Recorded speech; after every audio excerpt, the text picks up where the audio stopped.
اللہ تعالیٰ نے جو انسان پیدا کیے ہیں ان کے مزاج مختلف ہیں۔ ان میں کچھ لوگ ہوتے ہیں جو قوی ہوتے ہیں ارادے کے، جو فیصلہ کر لیا ڈٹ گئے۔ کچھ لوگوں میں وہ قوت ارادی اتنی مضبوط نہیں ہوتی، وہ ادھر ادھر سوچتے رہتے ہیں۔ کچھ لوگ جسمانی طور پر بہت توانا ہوتے ہیں، کچھ لوگ جسمانی طور پر پیدائشی طور پر کمزور ہوتے ہیں۔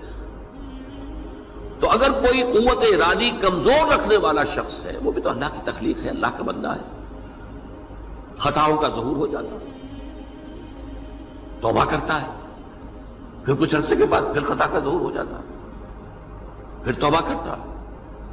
تو ہم تو یہ سمجھیں گے کہ ایک حد کے بعد پھر اس کی توبہ قبول نہیں ہونی چاہیے، لیکن حدیث سنیے۔ وعن ابی ہریرہ رضی اللہ تعالی عنہ قال قال رسول اللہ صلی اللہ علیہ وسلم ان عبدا اذنب ذنبا، یقیناً ایک بندہ جو ہے وہ ایک گناہ کرتا ہے، فقال، پھر وہ کہتا ہے رب، اے میرے پروردگار، اذنبت فاغفر لی، مجھ سے گناہ ہو گیا ہے، مجھے معاف فرما دے۔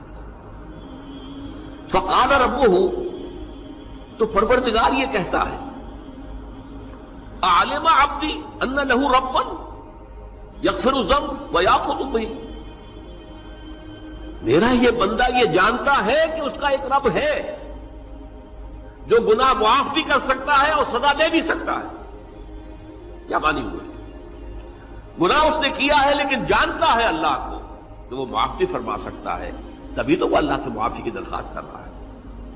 اس کے اس جاننے کی بنیاد پر، اس کے اس علم کی بنیاد پر، اس کے اس ایمان کی بنیاد پر فرمایا غفرت لعبدی، میں نے اپنے بندے کو معاف کر دیا۔ ثم مکث ما شاء اللہ، پھر وقت گزرا جتنا کہ اللہ نے چاہا۔ ثم اذنب ذنبا، پھر اس سے گناہ ہو گیا۔ فقال رب اذنبت ذنبا فاغفر، پھر کہتا ہے پروردگار مجھ سے گناہ ہو گیا، پھر مجھے معاف فرما دے۔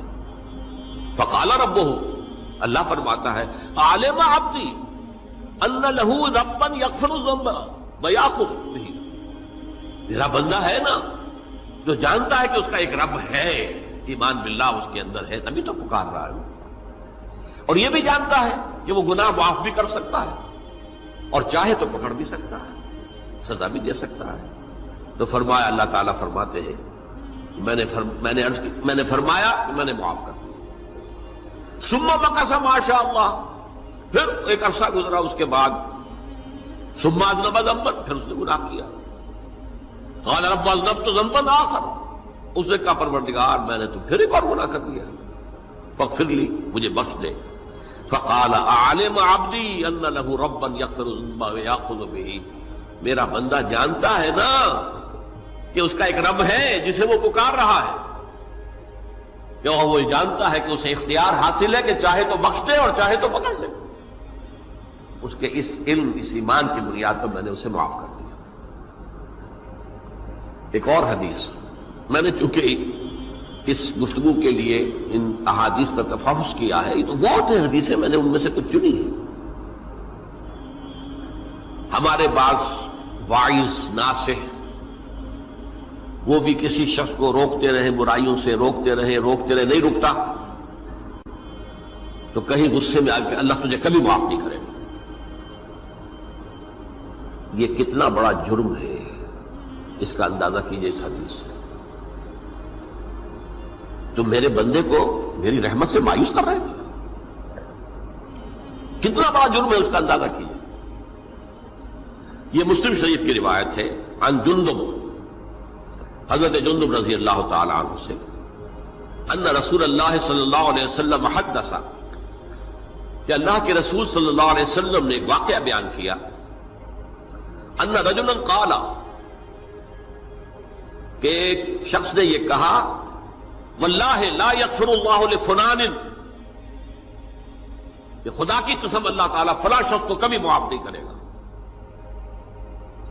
وَأَنَّ اللَّهَ تَعَالَى قَالَ، اس پر اللہ تعالیٰ نے یہ فرمایا، منزل نزیت اللہ علیہ، یہ کون ہے جو میرے اوپر حکومت کرنے والا آ گیا، جو میری طرف سے حکم لگا رہا کہ میں کبھی معاف نہیں کروں گا؟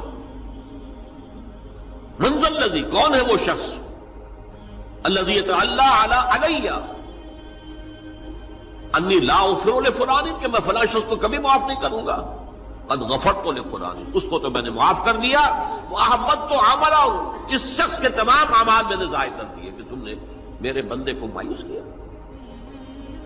یہ ہے جرم کی انکار۔ تو توبہ کی دعوت دیتے رہو، توبہ کے لیے لوگوں کو آمادہ کرتے رہو، توبہ جو ہے اس کے لیے ترغیب دیتے رہو۔ اللہ تعالیٰ معاف فرمانے والا